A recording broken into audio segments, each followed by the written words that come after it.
What are the fundamentals of investing?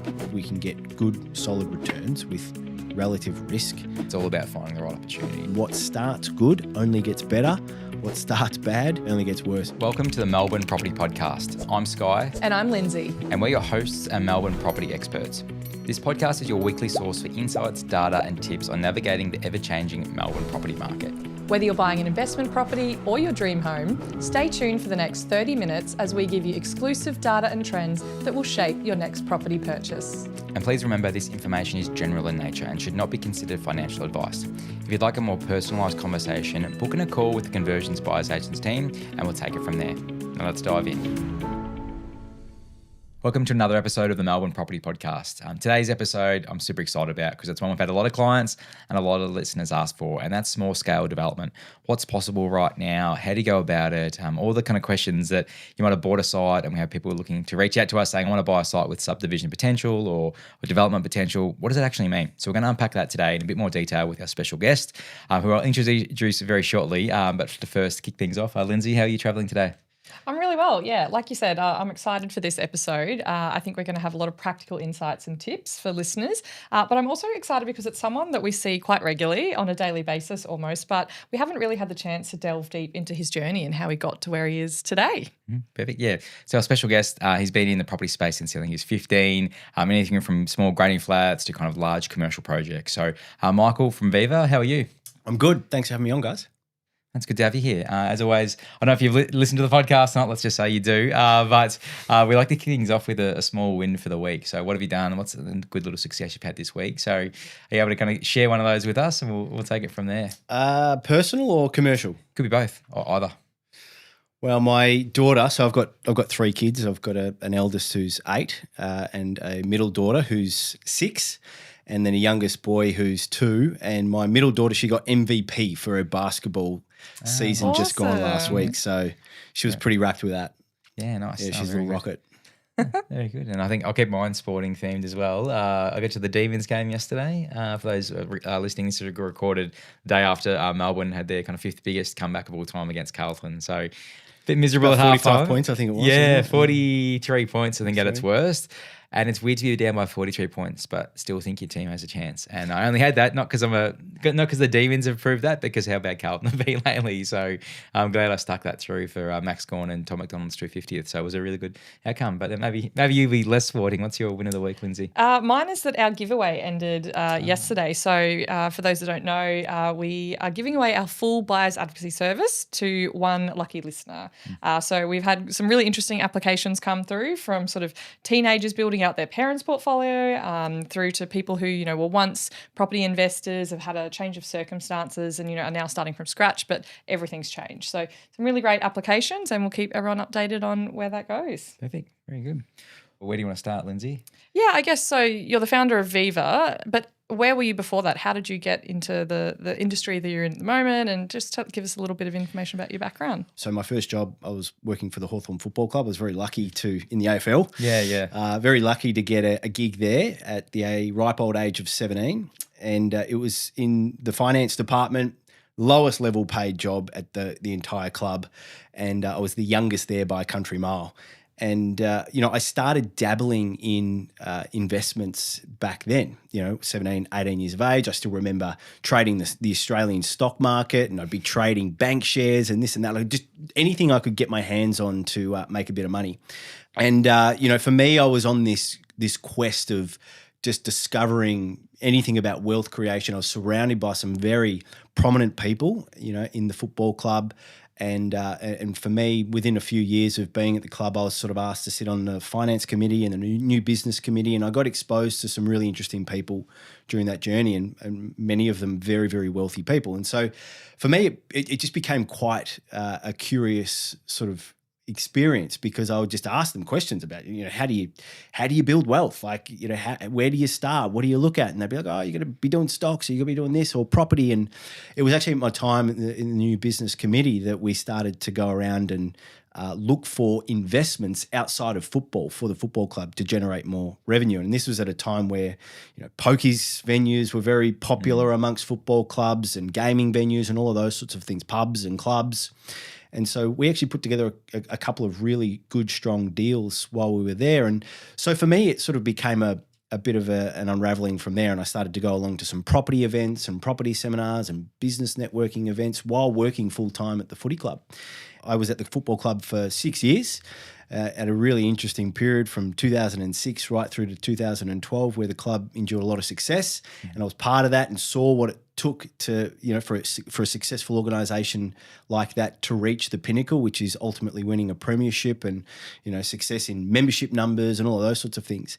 And I decided at that point in time where I'd leave the football club and go into the property space full time. I'd already started dabbling in property. So one of my very first deals that I did as a young 20-year-old was this little granny flat relocation. So I literally took a granny flat that was sitting out the back of this dwelling in the suburbs of Melbourne, put it on the back of a truck and trucked it all the way up to this place called Bonnie-Doon. And some of you may have heard of Bonnie-Doon from the movie. Yeah. And I renovated it, extended it, and I sold that little thing for a profit. I spent 55 grand on it and sold it for 85, and somehow convinced the owner of this holiday park to let me lease a little caravan park site so I could do this deal. And that was sort of my first foray into A, finishing a property or a project, and B, making a profit. And that sort of led on to bigger and better things. And, the project sizes just kept growing from there. And eventually I sort of got into what I would call nowadays a simple 1 into 2 lot subdivision. You buy something that's got an existing house on it that you can either flog the house off and knock down and rebuild something new in its place and subdivide the land, or keep the house, subdivide off the house, create a new parcel that then adds value to that property. And I went about doing my first 5. So first 5 1 into 2 lot subdivisions. Were actually kept, in most of those cases, bar one, I kept the existing house and built either on the back or on the side, but it was the subdivision that added a lot of value. And so after I did about 5 of those, I'd got myself into a position where, I could go pretty much full-time in real estate, and I started my first business back in 2017, which was a property business. Probably the big thing that really changed for me was 12 months into that journey of starting my property business, I got chatting to a small family office. And for those listening that don't know what a family office is, it's basically an investment structure to manage a family that has significant wealth. So typically you've got investment CIOs, chief investment officers, CFOs, people to manage the money. And I got chatting to the son of a guy who's very prominent in Australia, who had accumulated a lot of wealth over the years being in business. They were looking for an internal property team effectively to help not just manage their own property affairs of the family, but to give them a direct line of funding opportunities well into new development projects. And so within 6 months of talking and within 12 months of starting that original business, I'd sold 50% of it. We'd sort of rebranded it into what it is known today, which is HCO. And we set off and started on a whole new sort of journey. And that very much was about buying good city fringe sites in great locations. And we used to call it the Goldilocks rule. So, there'd be sites that were too big for the small guys, but then too small for the bigger guys. And it was kind of like this nice sweet spot that we could play in. And so we set about getting a whole bunch of sites and got permits and started to deliver those. And it's been a really interesting journey. We've had a lot of success as well, which has been great during a pretty hard time in Melbourne. I mean, ever since 2019, 2020, even earlier before that, since the APRA credit crunch back in 2017, like things have slowed down and they haven't really been the same ever since. But we've delivered projects like Gate 8, which has had a lot of recognition. We won an Australian Good Design Award for it last year. It's a beautiful building that sits in East Melbourne, right on the MCG on Jollymont Street there. I've been really fortunate to be exposed to these sorts of opportunities, and our next upcoming project is actually on the street that we're sitting on recording this now, on High Street, Armidale. So that goes into construction in a few months, which is really exciting. That's the biggest project that we've undertaken to date. So, nice, very good. You guys know the Bentley side, obviously. Yeah, very well. Yeah, Let's chat about Viva and what you're doing in that space, because I think that's super relevant to a lot of our listeners. So, as I said, we have a lot of clients and listeners reach out talking about like maybe 1 into 2s, 1 into 3s. Some that want to do 1 into 20 for their first project. It really depends on the person. But maybe talk a little about Viva, and I think that's when we'll maybe break down some of these kind of development options at the moment, and I guess what's stacking up and what's not right now. Yeah, so I mean, look, Viva is effectively premium coaching and support education for property investors who are wanting to partake in a more active strategy, typically people who are wanting to build equity faster. And they want to do it the right way. They want to do it the smart way. They want to do it with strategy. They don't want to be out there taking big risks, making avoidable mistakes, putting up the family home and all the equity in there and then losing it and that kind of thing. And so what we do is we provide this really small, almost like an incubator, where we teach them the right way to approach property. And then we coach them and guide them through their first deal or few deals. And so naturally, I sort of developed this skill set of being able to get right into the nitty gritty, getting my hands dirty in people's situations, and then help by building them a bit of a strategy to move forward and to get out of where they are. And so it got to about 2024, and I sort of started to get itchy feet. A lot of our the businesses and that kind of thing that we had great people in there running them day to day, and I sort of found myself with a bit more free time, and I thought I really want to get back into that. It was always a place that I got a lot of fulfillment from, helping others, teaching, educating, being able to just help them navigate where we are in the market, all of those sorts of things. And so I wanted to get back to that, and that's where I created Viva. And we've got our own program, which is called Subs and Splits. It's all dedicated to just helping people get into their first or next subdivision or splitter block deal. Yeah, nice. Helping them achieve that 6-figure net profit out of their next project. Is it focused on Melbourne or nationally? No, we're Australia-wide. Yeah, okay. We've got a lot of experience around the country, so we didn't want to just confine it to Melbourne. I mean, Melbourne's not exactly invited to the party at the moment in terms of the rest of the country's having. So there's always going to be places that are firing and others that are not, and that doesn't necessarily mean anything other than there's opportunity in places where sometimes there's not. So for me, I think Melbourne's a great opportunity to get in right now. But, would I be buying in Perth? Well, I'd be going with my eyes wide open. It's had some pretty good time in the sun. But, we choose to stay nationally. We've got people located all across the country, finance strategists, people that can help out on the ground. We've got coaches in each of the different states as well, meetups that happen, member meetups as well in each of the different states. So, yeah, nice. Yeah, very much an Australian thing. Perfect. Very good. Should we delve into the more small-scale development side of things now? Yeah, mate, let's just talk into the classic kind of 1 into 2 kind of subdivisions, because we've had a lot of clients we've bought sites for that can do that, and not all clients go out and want to do that straight away, but they're thinking maybe in the future I might do that. What's working? What are some of the things they should be looking for when looking at those sites? Maybe we'll take it from there. So these are people that have already bought or for people maybe that are looking to buy as well. Yeah. Well, look, what's working at the moment is value add. Value add tends to work in pretty much any market. And I think that's the thing that I've used to fast track my results. And so when I'm looking at it through the perspective of what we do at Viva, it is all about fast tracking equity growth.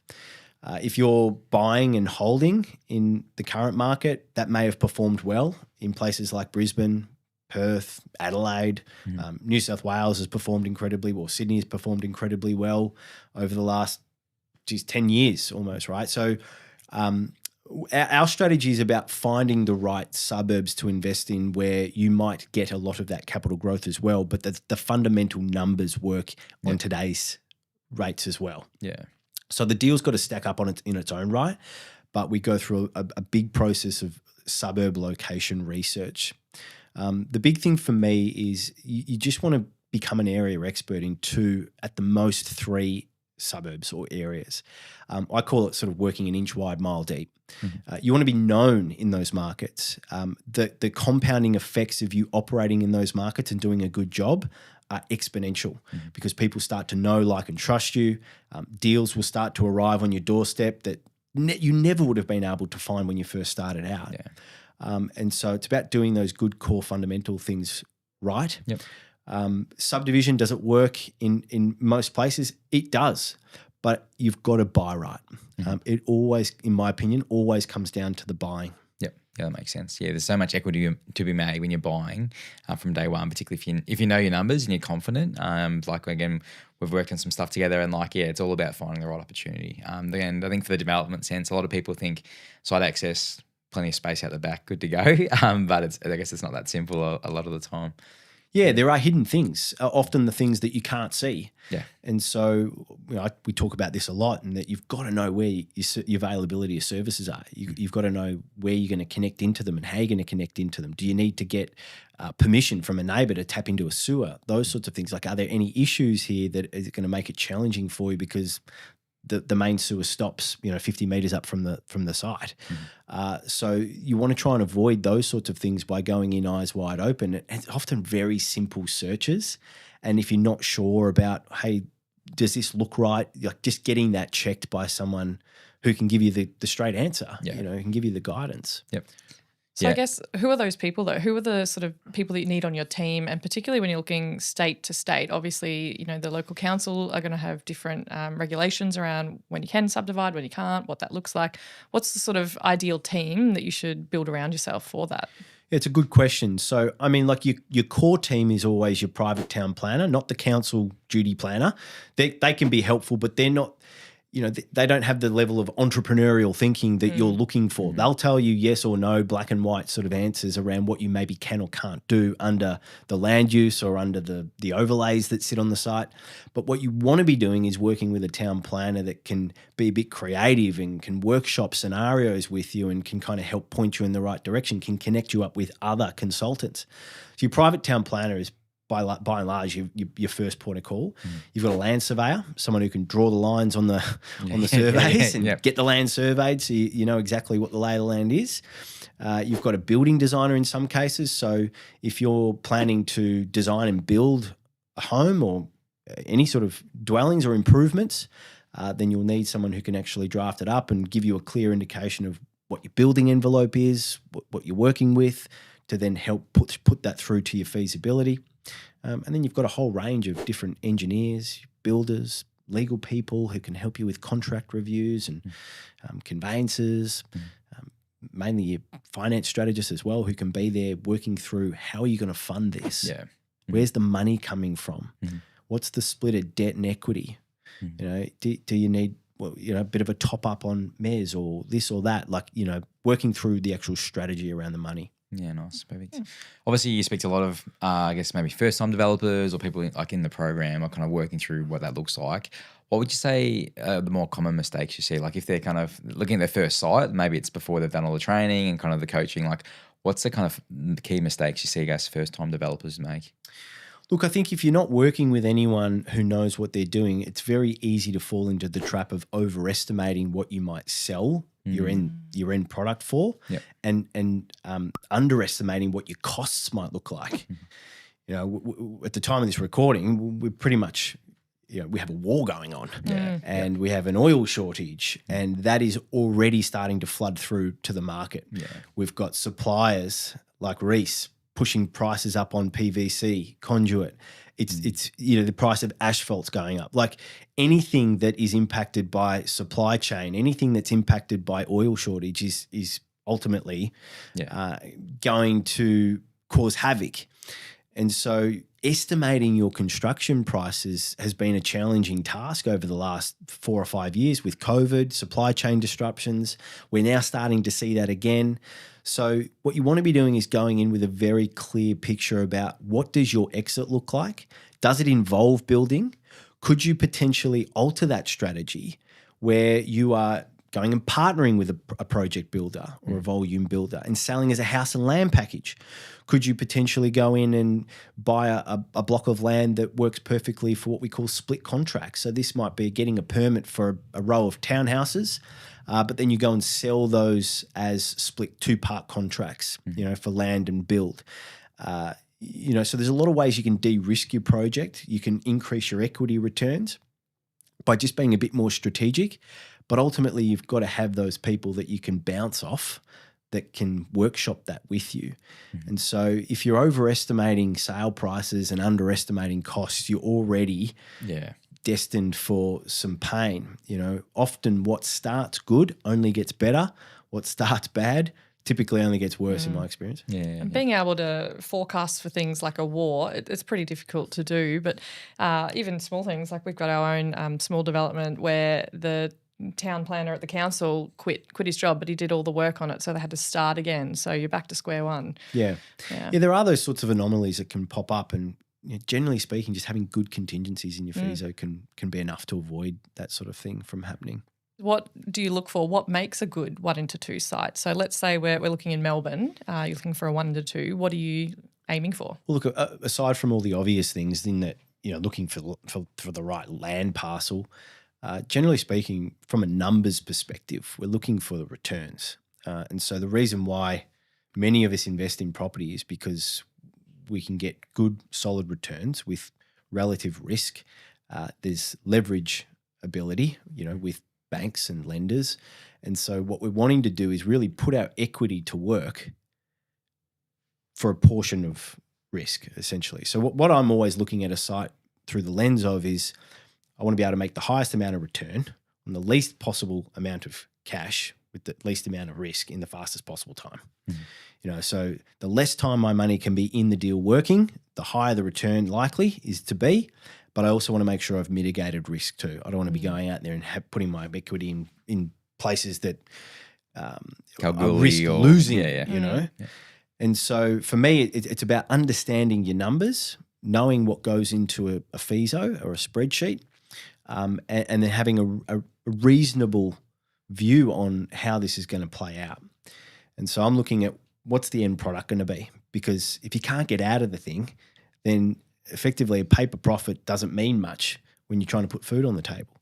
And so you want to be able to sell or refinance what you create, and you want there to be value there.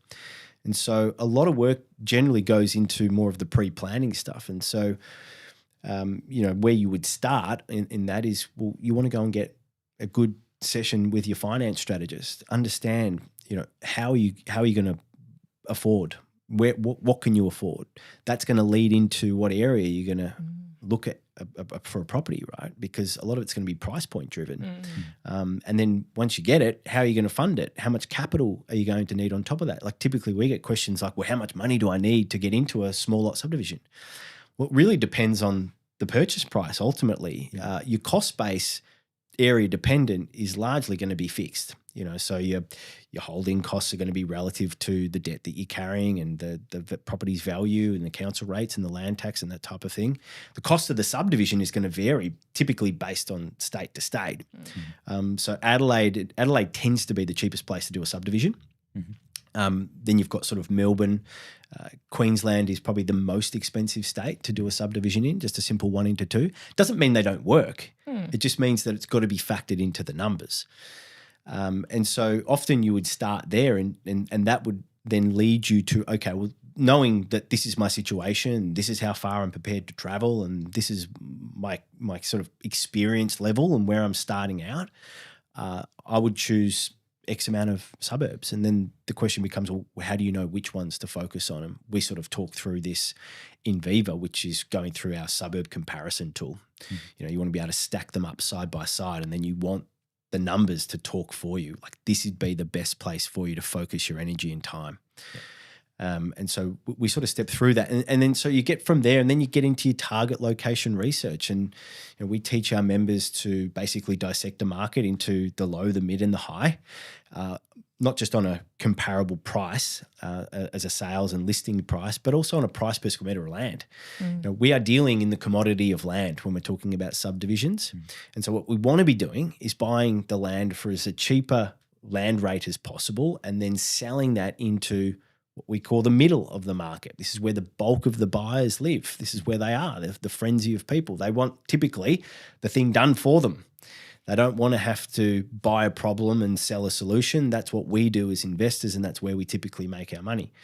So once you've locked in those target location research, that's typically when the deal finding process. Now that's not sexy because it's all the pre-planning stuff and it's the boring stuff. But generally, in my experience, the boring stuff is good. It's green. It's the sexy stuff and the exciting and flashy stuff that you want to be careful with when it comes to investing. That's where you can lose money. It's sort of like what Alex Hormozi says, the woman in the red dress, great for a night, but you're probably going to lose money. You want to be going with the boring stuff, the stuff that's just cookie cutter. Yeah, interesting. Because I know we've got like a lot of clients that I think some have already started their 1 and 2s, and like particularly down in Frankston way, like Frankston North, there's some kind of building out that way. Again, it's like town planner is super crucial in that process. So I was making sure linking them up with the town planner to start with. The issue we face a lot is clients who want to buy a personal name. They say, I want to buy a personal name because it's easy, but I also want to have subdivision potential. When you have the conversation around, well, if you actually want to subdivide, like, is that the smartest move? Because I mean, if let's say it's in 5 years' time, you decide to do that. Like, in terms of structuring, how important is structuring? And like, do you have that conversation? I'm guessing pretty early on with clients and. Yeah, it's good, and it's a question that comes up a lot, I think, and gets quite a fair bit of attention and debate. You know, should I be buying in my personal name to make it easier for myself to borrow? Mm-hmm. Because typically the first couple of properties you can kind of get away with it. Once you get beyond that, it starts to get really difficult. You start to hit a ceiling in terms of your borrowing capacity, and that's not a good thing if you're getting into the business of real estate, which is what I'm here talking about today. I've not bought a property in my personal name, so I can't speak to it from experience. I've always bought in structures. But the thing I'm always brought back to is, like, what are the fundamentals of investing in property? And what do the most successful property people in this country do? Now, are they out there buying property in their personal names, investing in negative gearing and buying apartments off the plan and buying house and they're absolutely not doing any of that stuff. And so for me, when it comes to buying in structures, I mean, the almost the biggest part of wealth creation is about how much is left over at the very end for you.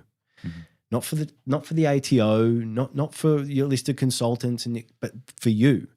And a lot of that is about preservation and then the reinvestment of that over a lengthy period of time. That's what creates certainly generational wealth. And so tax strategy and tax planning and tax minimization, legal tax minimization, should be an enormous part of your overall investing strategy. Because if it's not, then you're leaving money on the table and you're giving it to the government. And no offense to anyone that works in the government, but they don't know how to spend our money. You know, I look at how I run a business and I look at how the government runs themselves, and like I watch every dollar like a hawk because I know how important it is. I know how important cash flow is to a business. The government doesn't respect that because it's not their money, right? It's our money. And so I think they've proven time and time again that they can't manage a project. And so why should I be giving them any more than what I need to legally? And so for me, when it comes to tax, when it comes to borrowing capacity, when it comes to asset protection, there is no question that you should be buying property in a legal structure outside of your personal name. It gives you far more flexibility to be able to distribute. It gives you far more flexibility to be able to move around money and ultimately do proper tax planning year on year. Not to mention if you're out there taking risk and having being exposed to liability, you don't want that directly as a person. And I think obviously that was a good answer, but even the first 7 words you used, which is, I've never bought a property in personal name, kind of answer the question as well. So it is one of those things. And the asset protection piece, like we have a lot of clients that come to us, and whether it's through brokers, podcasts, TikTok, wherever they get their information, a lot of people focus on trust from a maximizing borrowing capacity point of view, when in actual fact there are plenty of, benefits from when it comes to asset protection, distribution of profits, so many others as well. It might not be a trust either. Like you might just own property in a company because that is the best structure for your next deal. Based on what you're wanting to do with it, how you're going to raise the capital, how you're going to exit it, or you're going to hold it. Like there's so many variables that come into it, and you need to be working with someone who understands this stuff. I mean, the big thing that changed for me and my ability to borrow a lot of money was setting myself up as a business within the property space. And then if I went out and did a deal, like those first 5 1 into 2s, and if I made a profit, how I treated that profit as income was helping me build my wealth at the same time, but also build my equity in how I treated it. And so then I could go back to the lender the next time with a much better P&L because I'm building that in the background as well. And so what happens is that compounds over time, your serviceability grows, your borrowing capacity grows, and so too does your portfolio. Like your ability to access credit is what's going to help drive your portfolio's growth over and above just relying on the market. Or adding some value to a property here or there. Before we continue, just a short note from our sponsor.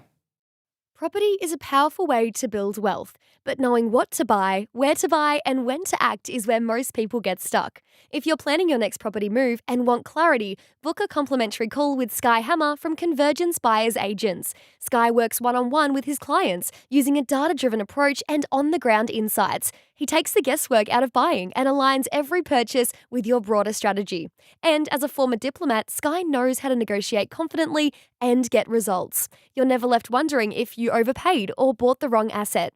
To book your complimentary call, visit convergencebuyeragents.com.au or click the link in the show notes. If we circle back to sort of the small scale developments, like a 1 into 2, which, sort of, I guess, your area of specialisation with Viva, what does a good margin look like these days? So look, it depends on what type of margin you're looking at, right? So you've got your development margin, which is typically it's a return. It's a return on cost. So generally speaking, the market these days is more around 15% for a good deal. Okay. Used to be higher than that. It used to be like around 20. Used to be higher than that. But, these things just don't make as good of good profit margins as they used to. I don't tend to focus too much on the development return as such. What I do tend to focus a lot of time on is the equity return.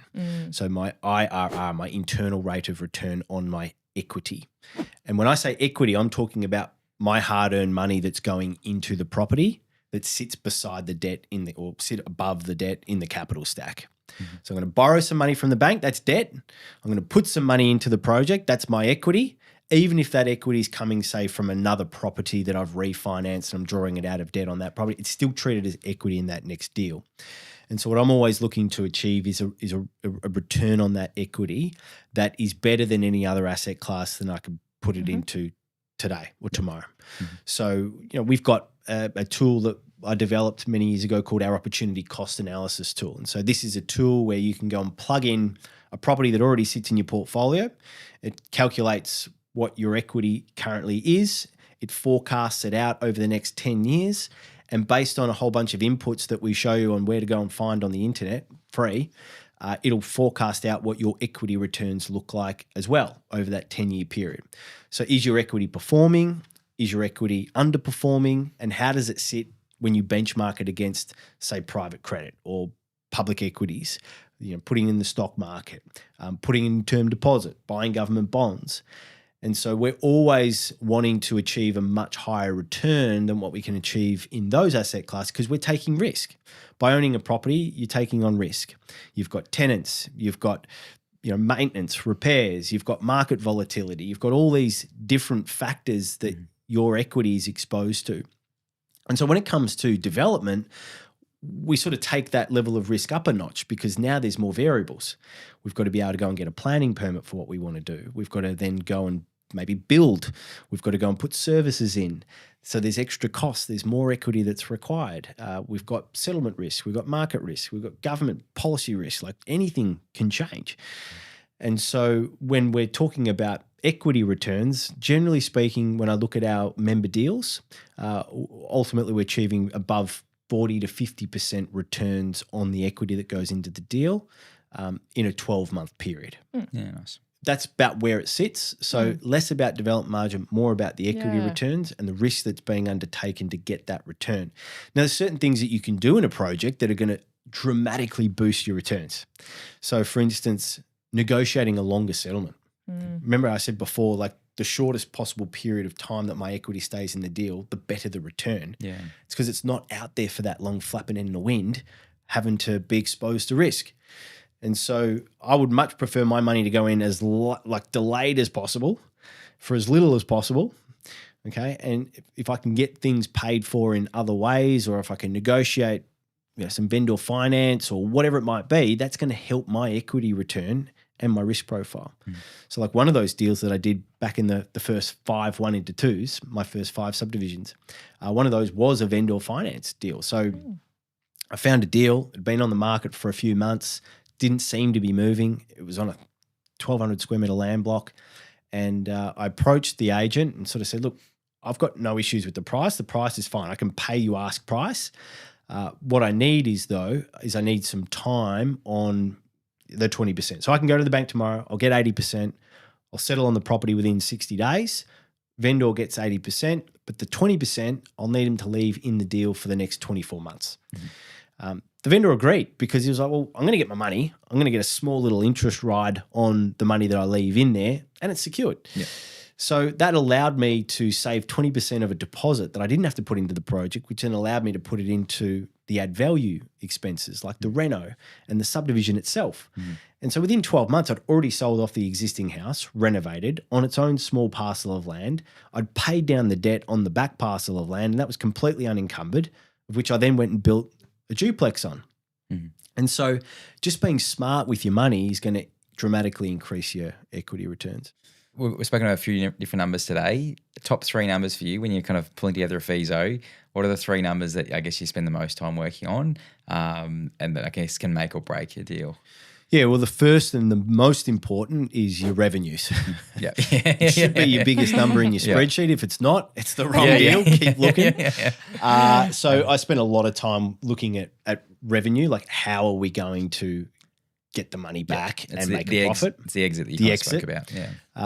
And then really looking at your margins, your development margin and that equity return. Yeah. What is a really good first project, like a realistic project for mum and dad investors who haven't really done this before?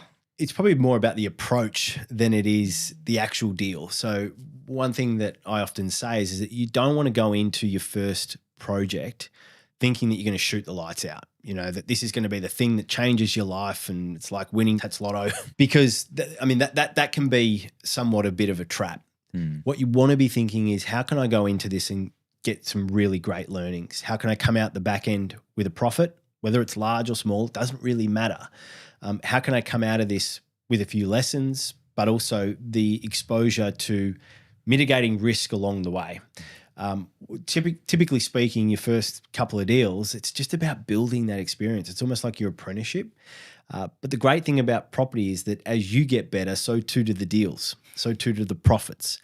And so I think you've just got to be a bit kind to yourself and sort of accept that if you just spent the next little while, the next 12 months, 18 months, 24 months, whatever it is, just getting exposed to the market, working through the first couple of deals and coming out with a positive experience, that compounding effect will do you wonders. Most people, they completely underestimate what they can achieve in 10 years, but overestimate what can be achieved in 1 year. And if I go back to 2013, 2014, when I did this small little granny flat deal, there's no way that I'd be thinking 14 years later that I'd be punching out a $100 million project on High Street, Armidale. And so you've just got to go in with an open mind, but be prepared for the learning and the compounding effect of those lessons and how that makes you become a better investor over time. And so just simple things like going and finding something that has got value add improvement. I'm always big on don't just go and demolish the house that's there. There's so much intrinsic value. If you look at the replacement cost of that 3-bedroom, 2-bathroom house, you're probably not coming out of a new house these days for under $400,000, $500,000. And so if you just get in there with the bulldozer and take out that value straight away, what's that actually costing you? And then how much heavy lifting does the project have to do to make that up? Yeah. And so it might be getting in there and getting your hands dirty and bringing a few trades in to spruce it up. The greatest part about subdivision, you're not detracting value from the site. You're only adding value to it by spending a very small portion of money. And so it's often the best strategy when you're going into some market volatility. I'll give you an example, right? So if you went out and bought $1 million property today and you were going to go and get a 90% loan, you'd have to put in a 10% deposit, being $100,000, $90,000, whatever. Then you've got stamp duty on top of that. So it's probably another $50,000 or $60,000. And so for you to own $1 million property, you've put in 150, 160,000 of your own money, and then the bank's sitting there for 900. Now, if the value of that property drops by 10 or 15%, all of a sudden your equity's wiped and the bank's exposed. And so they're going to be knocking on your door saying, hey, you're going to have to tip in a little bit more money here to reset and recalibrate our loan to value ratio. So all of a sudden, you're now writing a check to make the bank happy. Now, you take that same scenario and on your $1 million property, you spent an extra 50 grand to do the subdivision, split it into 1 into 2. All of a sudden, you may have increased that property's value by $300,000, $400,000. And so if you're sitting there with now 2 titles, 2 lots that are worth 1.3, 1.35, if you get that same bit of market volatility, it's not shaving down your position. You're still protected because you've manufactured equity.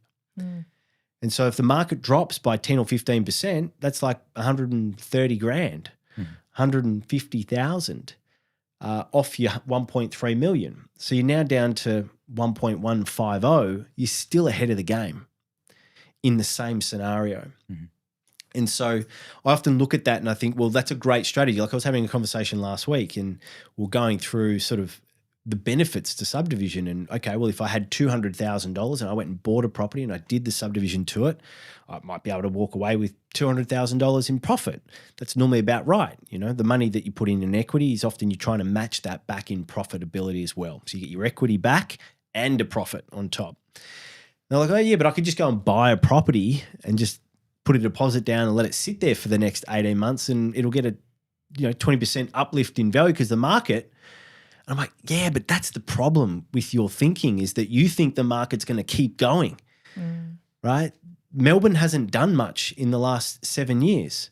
Perth hadn't done anything for probably 13, 14 years. Adelaide had done nothing, right? And now all of a sudden they're having their time in the sun and investors are thinking that this is just the norm. This will go on forever. And that's when you lose money because you're in the market, thinking that this is just going to keep going, but it doesn't. And so you've got to ask yourself, well, what's your strategy when the market starts to go down or sideways? Like, how am I going to continue to move forward with my own wealth creation when the market's not doing the heavy lifting for me?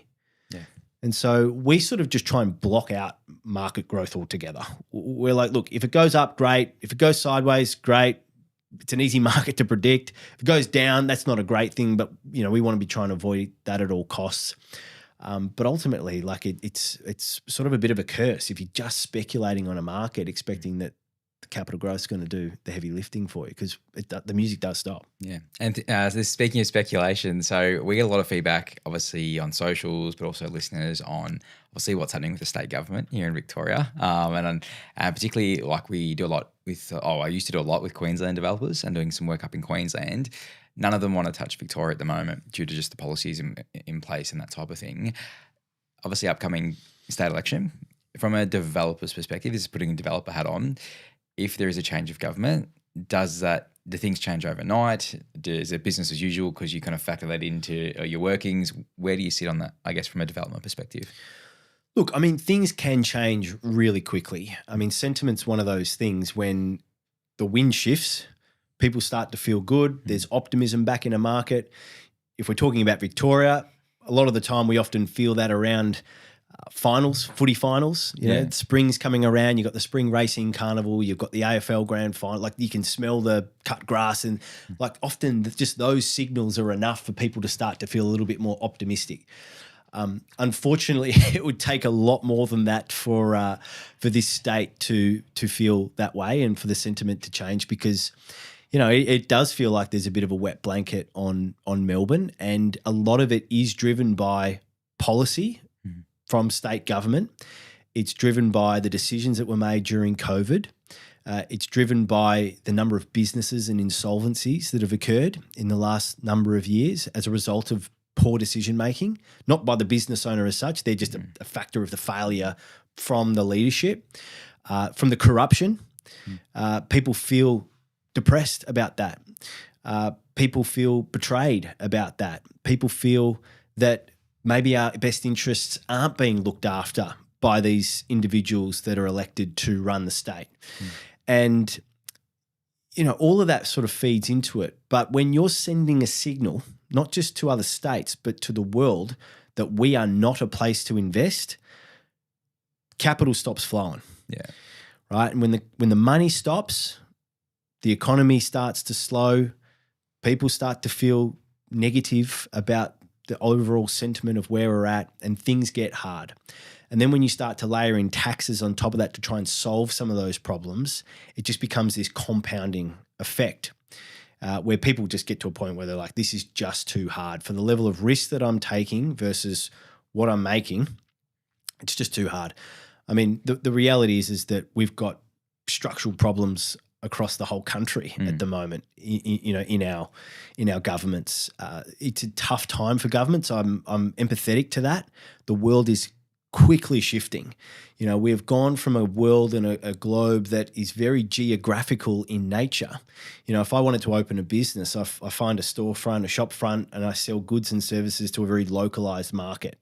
Now we operate in a global market. We hire globally, we sell globally, we market globally, we move around the globe, and what we're finding in states and territories and countries that typically a high taxed environment right now, people are leaving in droves because they can go to a competitor and get in at bargain basement level tax rates.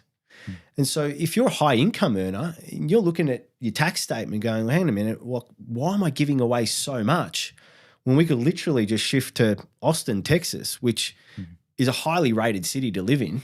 Love Austin. Your favorite, one of your favorite Keep it city. weird, isn't it? and you look at what's left over in your pocket at the end of the week, like that dramatically shifts the quality of your lifestyle. Yeah. The income that you earn, and this is true for property as well. It's about the cash flow that your portfolio generates, less about what it's worth. It's not about how many properties you've got. It's not about the value of that portfolio. It's about the cash flow that generates, or that your capital base generates as an individual. And so I'm only really focused on what my cash flow is doing. If the market's going down and my value of my portfolio is depreciating as a result of that, well, big deal. If my cash flow or my income is impacted, well, yeah, that starts to affect me in different ways. And so if the government really wants to, turn the ship around, they need to make this an attractive place, not just to live. It's all well and good to be voted as the most livable city in the world, and we've got all these great events like the Australian Open and the Grand Prix, and we've got golf, we've got the footy, we've got so much going for our state and our city, but that doesn't mean that our economy is going to perform. Our economy is going to perform based on the level of liquidity and credit that's moving through it. And so what we want to do is become an attractive place to invest as well. And that means giving people certainty around how tax policy is going to be treated moving forward, not crazy decisions that are just sort of quickly ran through Parliament and approved, and then all of a sudden, you've got this new tax regime that you've got to deal with. I mean, property as an industry, we contribute more than anything else to the revenues of the government. I think it's 42% of revenue comes from the property industry in the form of stamp duty, land tax mainly. Yeah. And there's like dozens of other taxes as well. And so if you want to make yourself appealing, just make good, simple, basic decisions that attract interstate and international capital. I think we've covered a fair bit. Do you have any other questions today, Lindsay? Maybe just a little bit more about Viva and how listeners can, if they're interested, how they can get in touch with you, what they can expect signing up if they want to. Yeah, so look, I tend to post quite a bit of content across Instagram, Facebook, and YouTube. So you can find me on either of those channels. Yeah, on TikTok? Not on TikTok, no. Right, okay, yeah. It's a place to be. Like Victoria used to be. Victoria, the place to be. It's TikTok these days.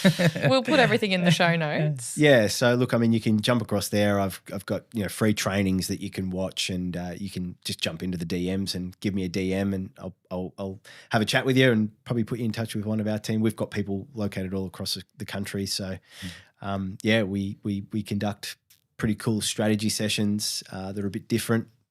And so it's worthwhile jumping on one of those if you're interested to sort of see, hey, look, would subdivision work for me and for my situation and where I'm currently at in life and financial, then jump into one of those and we can sort of break it down for you and build a bit of a roadmap. Perfect. Yeah, thanks again for coming in. Awesome. Pleasure. That's a wrap for this episode of the Melbourne Property Podcast. If you loved it, hit subscribe and never miss your weekly dose of Melbourne Property Chat. Please remember this information is general in nature and should not be considered financial advice. If you'd like a more in-depth conversation, book in a call with the Conversions Buyers Agents team and we'll have that conversation with you. The link is in the show notes. Catch you next time and happy house hunting.